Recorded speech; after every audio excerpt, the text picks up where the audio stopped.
quarter column in the upper right-hand corner of the page. Otherwise, I don't take the ad. Yes, sir. Now, let's see, what else is there for me to clean up around here? Yeah?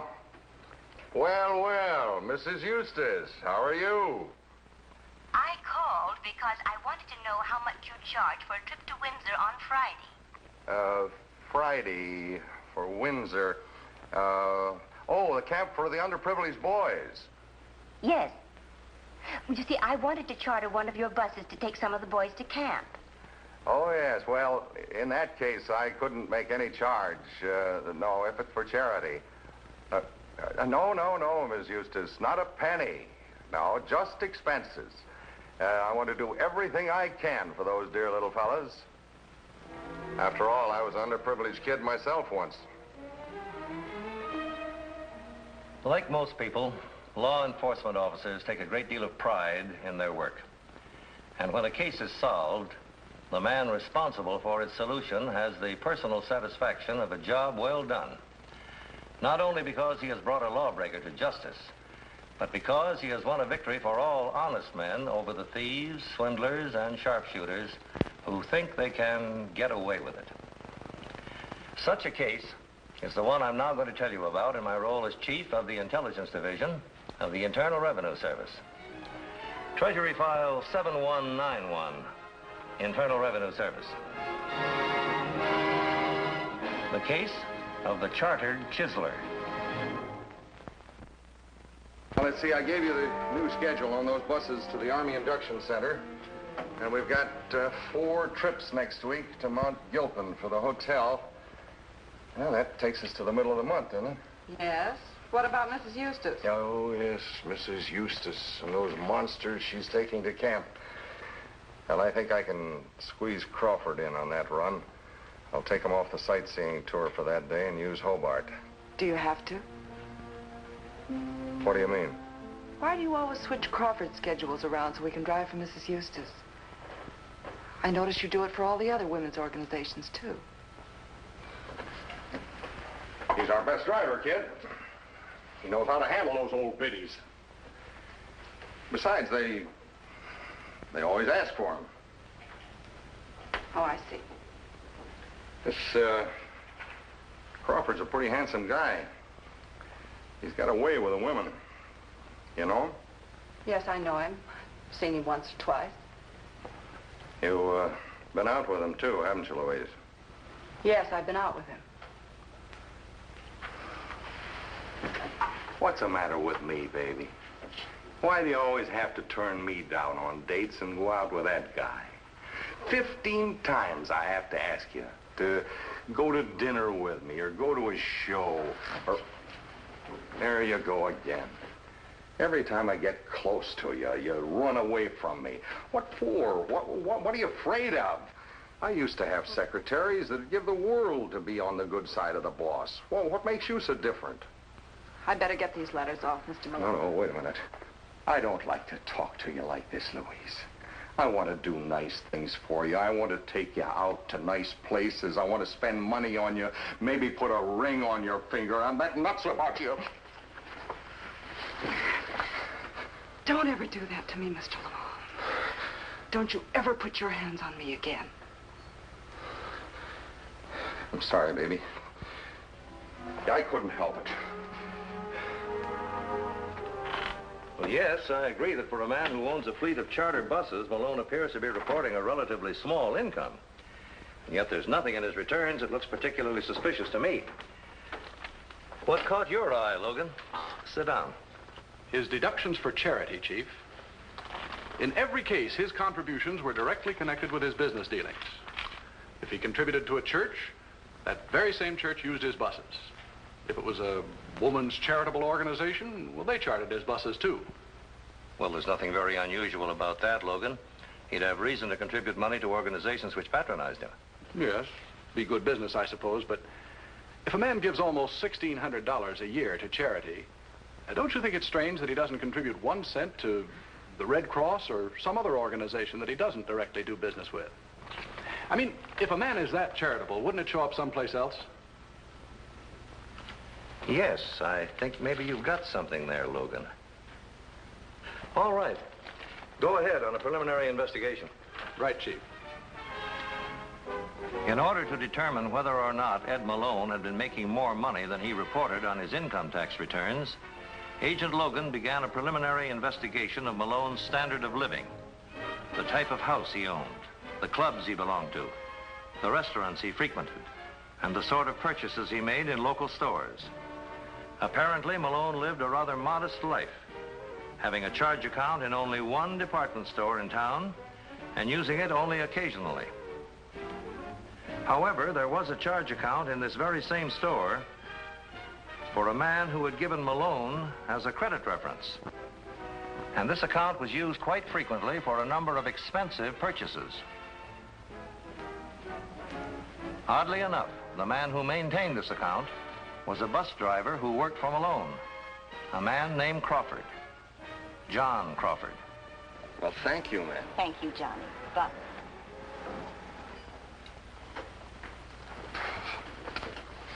You don't have to count it out for me. I know how much Mrs. Eustace paid you. Just put it in with the rest of the receipts and make a deposit for me in the morning. Right. Oh, one more thing, Johnny. I think I've mentioned this to you before, about Louise. What about her? She ain't right for you, kid. Stay away from her. What do you mean? Now, look. There ain't two dames in my whole life that I've ever felt this way about before. And I don't want no competition. Well, I don't know. Now, don't give me any argument, Johnny. Stay away from her. The way I figure it, she's kind of sweet on you. And if you keep out of the picture, I can move in easily. But, Mr. Malone... I told you I don't want no argument. Now, don't get me mad. Maybe I like this girl. Maybe I'm kind of sweet on her myself. I don't care what you are. What I say goes. Don't it, Johnny? Don't it? Yeah.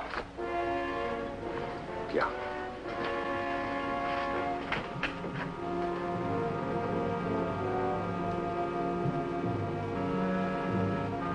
Johnny? Honey, I told you not to meet me here. Do you want somebody to see us? I don't know what I want. What's the matter? What isn't the matter? Do you know what it's like to be in an office all day long with a man like Malone? Why can't we just tell him that we're in love with each other and we want to be married? He wouldn't like it. He'd go through the ceiling if he knew we were going around with each other. Then let him. What difference does it make how mad he gets? We don't have to suit him, Johnny. Remember, you're just working for the man. You're not his slave. All he can do is fire you. I wouldn't like him to fire me. I need the work. Oh, Johnny, you can get another job. We both can. Then we don't have to put up with all this. How do you suppose I feel? Meeting you on the sly all the time. Pretending I don't know you in the office. Sneaking outside to call you up. I love you, Johnny. I love you. You think I can go on like this? We just have to mark time for a little while. Then we'll save enough and we'll get married. Then we'll walk on out alone whether he likes it or not. Well, why can't we do that now? Well, because he pays good money and nobody else in this town would pay me the dough I get from him. Is that the only reason you want to stay? Of course. What other reason could there be? In an effort to approximate the gross income of Malone's chartered bus service, Agent Logan checked with all the sources of income listed on Malone's tax returns. The clubs, the schools, and particularly the men's and women's organizations with which he did the bulk of his business. By investigating these organizations, Logan learned that, oddly enough, in a great many instances, Malone's drivers were paid in cash. we always pay in cash. Mr. Malone gives us a discount for paying in cash.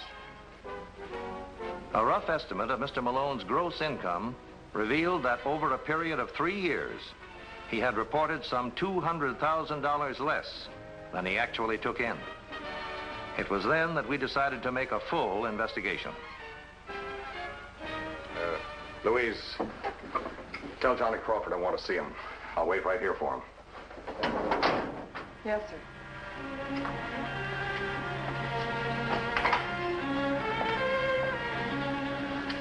But why, Johnny? Why haven't you been to see me? It's been almost a week and we haven't even had a date. Well, I was out of town for 2 days and... And what? Honey, don't pin me down like that.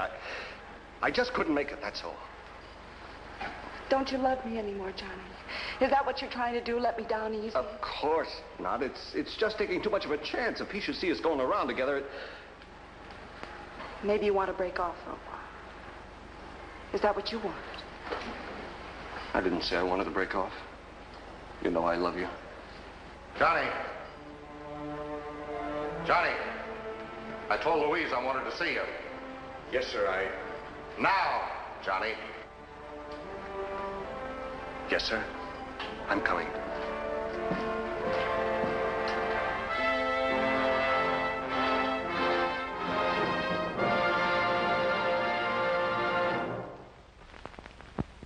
Well, no, not at all, Mr. Logan.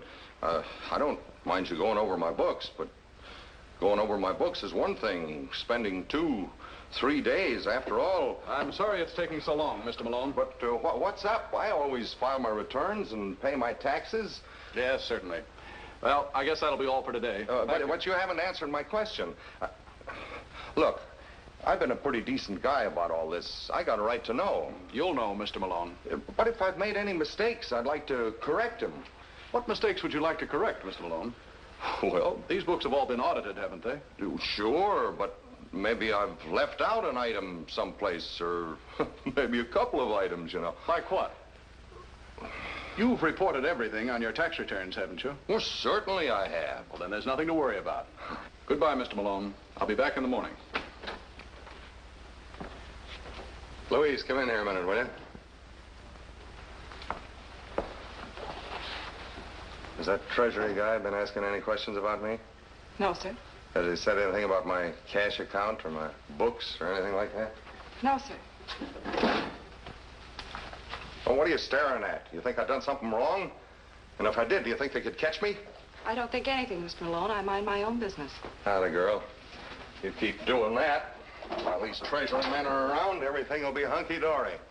Now, how about going out to dinner with me tonight? We'll have the thickest, juiciest steak and mushrooms this side of Kansas City. We'll go all the way up to Stockton, Please huh? let me go. Oh, don't be like that, honey. I see why you can't be a little nice to a guy once in a while. You could write your own ticket with me if you'd be a little nice. Nice? What do you know about being nice? You never did anything kind or decent for anybody in your whole life. Maybe I'm about to change. And that'll be refreshing, and maybe you'll let me alone. Why don't you leave Johnny alone, too? What are you trying to do to him? Why are you trying to break us up? Ah, forget Johnny Crawford, honey. He can't do nothing for you, not the way I can. He's just a two-bit punk I picked up from off the street and made a driver out of. I could step on him like a bug. And what could he do to you? Are you kidding? You're using him, aren't you? Every time there's a cash collection, you use Johnny. There must be some reason for it. Look, you told me you was minding your own business. This is my business. Anything to do with Johnny is my business. If he wasn't doing something crooked for you, he wouldn't be so afraid of you. Louise, this kind of talk's going to get you into trouble. You've got to learn to keep your mouth shut. So you can keep on with your crooked schemes? So you can keep Johnny from trying to see me? Shut up, you little dope. I ain't got no crooked schemes, and don't you run around saying I have. Please, you're hurting my arm. All right. Keep your trap shut. I warn you, Louise. I can make a lot of trouble for Johnny Crawford if I want to. If you don't behave yourself, believe me, I will.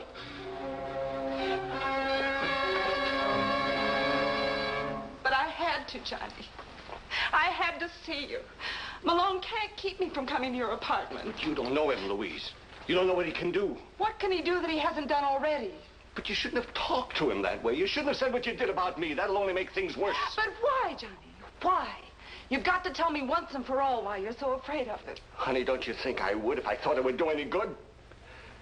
You can't take back something you're sorry for, something that's already been done. But what's been done, Johnny?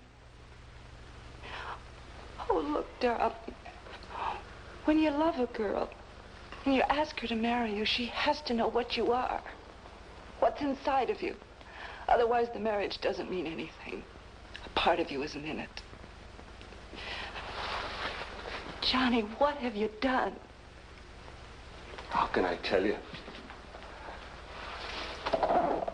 How can I say it?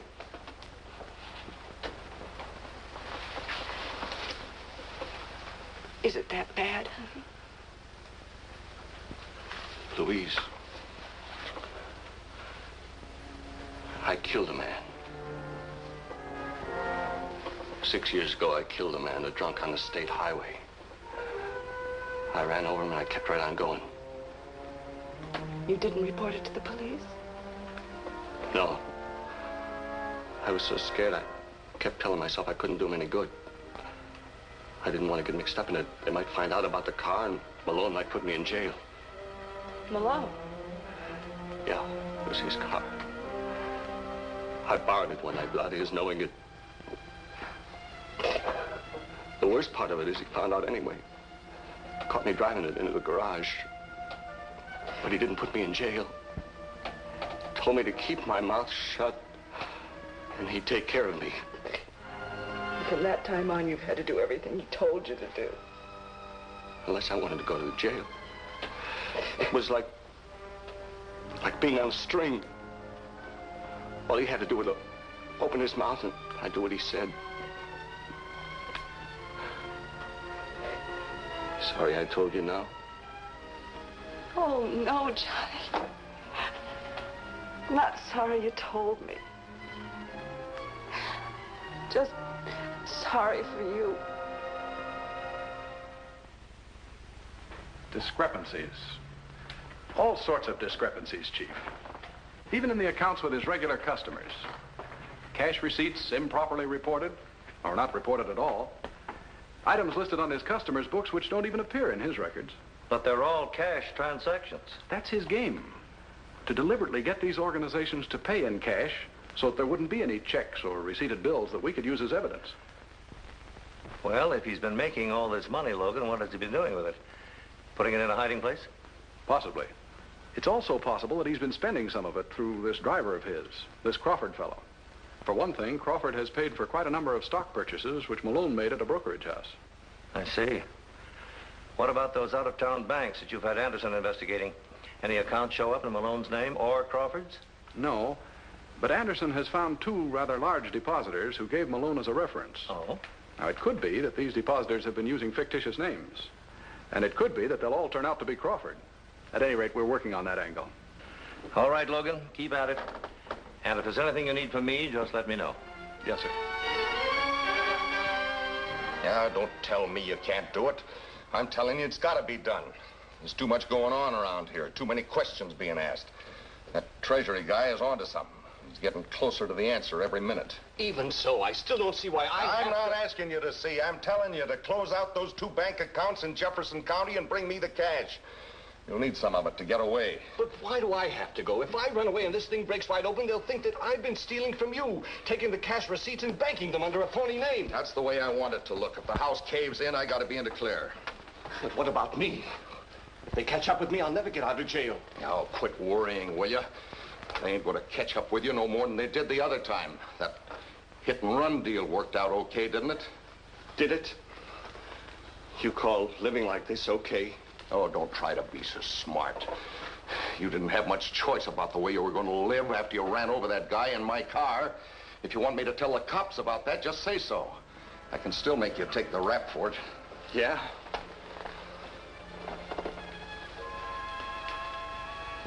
Well, maybe I can make you take the rap for a few things, too. With the Treasury. You want to try it? You want to go to jail for sure? Or do you want to play it smart?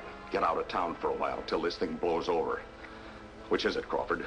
5, 10 years in jail? Or a chance to walk away from it? Come on, make up your mind. Okay, Malone. I'll go tonight. Now you're talking.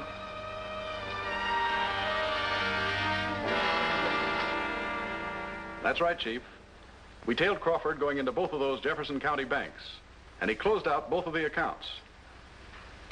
No, sir, there's no question about it. We have samples of the handwriting. Yes, sir, I'll do that right away. You can't do it, Johnny. I'm not going to let you throw your whole life away. It doesn't matter. My life isn't worth much anyway. If you were really for me, you wouldn't be standing around telling me not to go. You'd come with me. And help you run away from something you can't ever run away from. Don't you know what it would be like? Haven't you had 6 years of it? But this time it'd be different. We'd be together. We'd be married. Married to what? A prison term hanging over your head? Cops and Treasury men following you all over, moving from town to town to get rid of them? And from Malone, too? But what else is there to do? What you should have done in the first place, what you still have to do. Give myself up? Johnny, look, you do something wrong, you have to pay for it. Then you can start all over again, all fresh and new, with a chance of making a decent life for yourself. Sure. It's easy to say, but what's it like to do? What's it like to be in jail for 5 years? 5 years. You say it in a second. 5 years. But living it every day, every minute. It's the only way, Johnny. I'd be living it too, waiting for you. You would wait? You'd be there when I got out? I'd be your wife, Johnny. Where else could I be? I wasn't such a coward. If I could just... Do it, honey. Tell him. Call him on the phone right now and tell him it's your only chance. Then you'll be rid of it once and for all, and you wouldn't ever have to be afraid again. All right. All right, I'll call him. I'll call him right from here.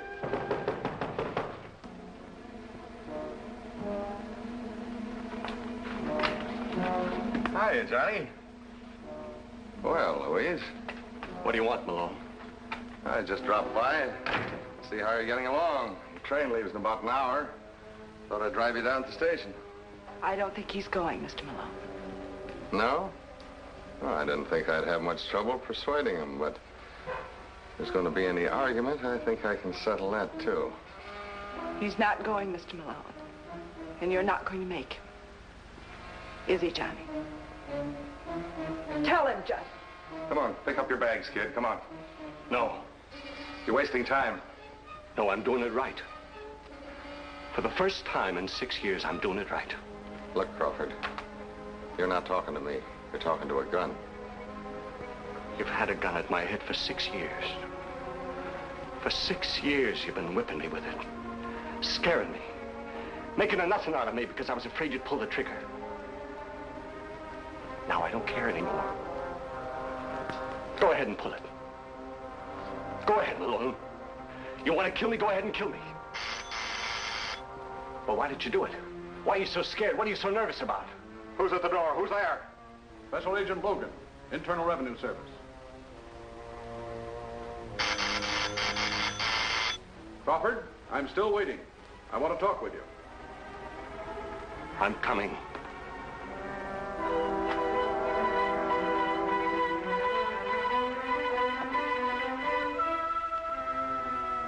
I got a lot to tell you, mister. A lot to tell you. All right, Crawford. You can start right from the beginning.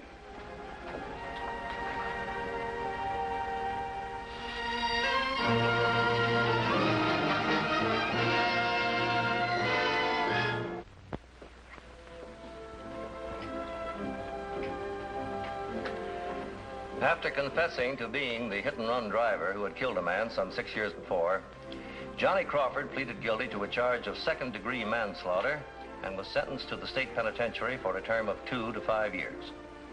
He was also convicted by a federal court for aiding Edward Malone in deliberately attempting to evade the payment of income taxes. However, because he testified for the government, he was given a suspended sentence by the court. As for Malone, who was convicted of income tax evasion on 6 counts and sentenced to the federal penitentiary for 7 years, an ironic ending was written to his story. He was taken to the penitentiary from the United States Marshal's office in one of his own chartered buses.